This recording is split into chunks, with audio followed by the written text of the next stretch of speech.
A day in my life for today's video, guys. So, ayun na nga, galing kami sa groceries. Kaming mag-iina. So, bumili kami ng mga chips, biscuits, ganon.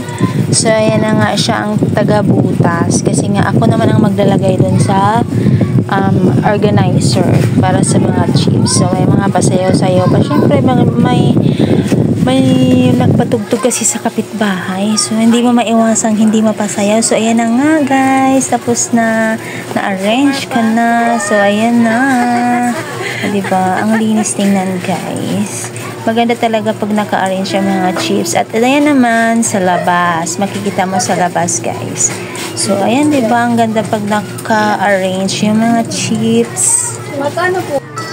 So, diba ang ganda tingnan, guys, pag naka-arrange. So, yan lang. Thank you so much. Hello pa yung uling. Ro! Dali na, Ro!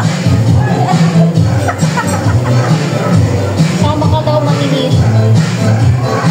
Maninil. Yun na lang sa'yo, ah.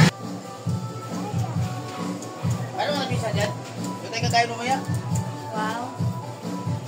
So, ayan na nga, guys. Nag-iihaw na kami with my eldest. So, ayan na nga. So, ayun ka na. Gusto ko ng lempo.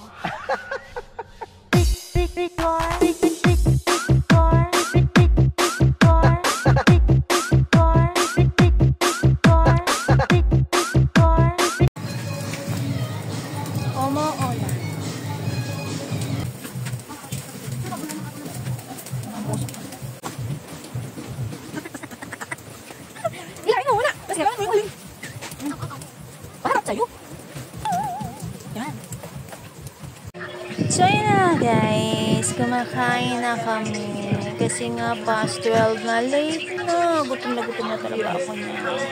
So, ayun ang aking bunso. Apaka po. Happy birthday, Jan Jan. Oh. So, pagbalik ko ng tindahan, may nagbigay sa akin ng food kasi may birthday sa kapitbahay. So, ang sarap ng food. Thank you sa food. Thank you so much. Yan lang, guys. Bye.